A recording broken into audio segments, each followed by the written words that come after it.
sommes avec Gérald, éleveur laitier pour la marque Ferme France. Alors, qu'est-ce que ça représente pour vous d'être sur le salon de l'agriculture? C'est pour promouvoir notre produit, notre lait équitable qui nous appartient, nous producteurs de lait. On s'est regroupé à 450 producteurs pour créer notre marque après la grève du lait. Et c'est un lait équitable. Ce qui veut dire que toute la filière gagne de l'argent. Le producteur, le transformateur et le vendeur au supermarché. Et votre marque a été précurseur dans le domaine, parce qu'elle a été lancée il y a équitable. Après, c'est un lait européen. Donc, on a des Belges, des Allemands, des Luxembourgeois, même la Pologne maintenant sur leur lait. La Suisse aussi, qui n'est pas dans l'Europe quand même, mais a pris modèle un peu sur nous. Parce qu'ils aiment bien aussi des bons produits en Suisse. Quand vous achetez une brique de lait, il y a 10 centimes qui revient dans notre caisse. Et puis après, c'est redistribué à la fin de l'année. Donc c'est à peu près 10 centimes. En plus de notre lait qu'on vend dans nos coopératives. Qui est presque notre coût de production, après on est plus proche avec ce qu'on retouche. Et sur votre stand, il y a 3 produits que vous présentez. Oui. Là, pouvez-vous nous dire un mot sur chacun? Après, là, c'est du demi-écrémé. Là, c'est du lait entier. Et là, pour cette année, on a sorti le lait chocolaté. Ça, c'est du lait chocolaté avec du lait entier. Donc ça va être sorti d'ici 15 jours dans les magasins. Après, c'est une nouveauté, une vraie nouveauté. Et après, on fait de la crème aussi. Une sorte de crème, du beurre. On essaye de trouver des autres produits. Vous diversifiez. Ce qu'on veut, c'est surtout bien s'occuper déjà de nos produits.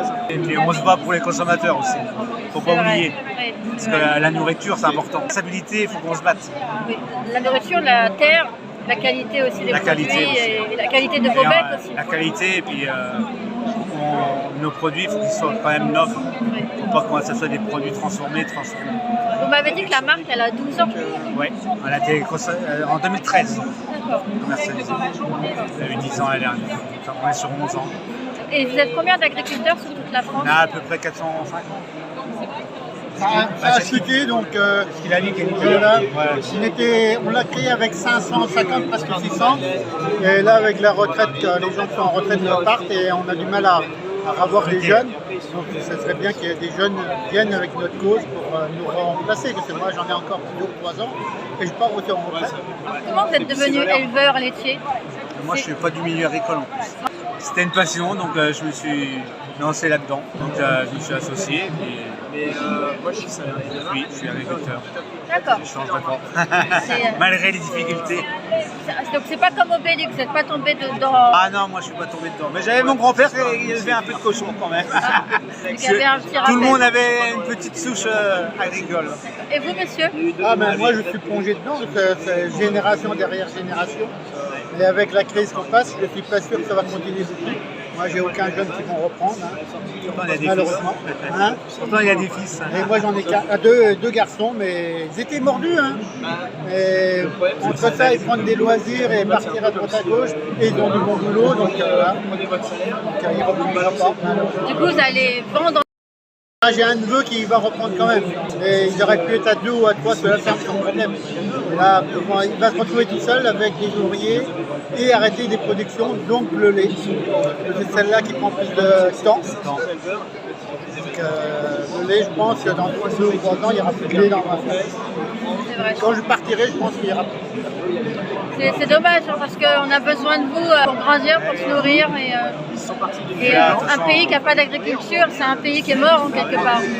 Ah ouais, c'est pour ça qu'on se bat. Oui, c'est vrai. Et un mot justement sur, on en parlait en amont, mais sur les prix planchers que M. Macron veut mettre en place. Un rapport. Non. C'est impossible parce que chaque région a ses coûts de production. Donc, il va se baser sur quel site? Il va se baser sur le plus bas, on va arriver. Ils essayeront de prendre le moins cher. Si vous avez un message à lui adresser, ce serait lequel? Mais déjà qu'ils fassent quelque chose au niveau de l'Europe, déjà qu'ils mettent tout le monde aux mêmes normes déjà, ce sera déjà plus facile à gérer. Et après, il faut qu'on vive de notre métier. Il faut arrêter de donner de l'argent aux actionnaires. C'est les actionnaires qui récoltent tous les bénéfices. C'est qui trinque à la base, c'est la base. Comme dans tous les corps de métier, c'est toujours la base qui trinque. On espère une meilleure situation pour vous et vos collègues. Oui, j'espère parce que pour moi ça va être compliqué. et que l'agriculture maintenant fasse à nouveau rayonner la France. Oui, ouais, surtout que la France, on était dans le premier pays exportateur et tout. Et là, on est quand même redescendu à 5e ou 6e place. Ouais. Ça veut dire quelque chose. C'est important. Et après, c'est les normes d'écologie et tout ça qui plombent aussi. Et il va falloir qu'ils revoient un peu leur copie. Il ne faut pas croire, on essaye de travailler au plus juste, de ne pas mettre trop d'engrais. Déjà, ça coûte cher et puis on se rend compte que ça ne sert à rien de polluer. Et on essaye de travailler local. C'est comme ça. Je vous remercie beaucoup, Zéra, pour cette belle confidence. Merci et merci à vous aussi pour votre témoignage, Luc. Voilà, merci bien à vous aussi. Merci. J'espère que ça va vous plaire et que ça va faire convaincre d'autres personnes qui viennent vers nous. Je vous le souhaite. Merci, messieurs. Merci.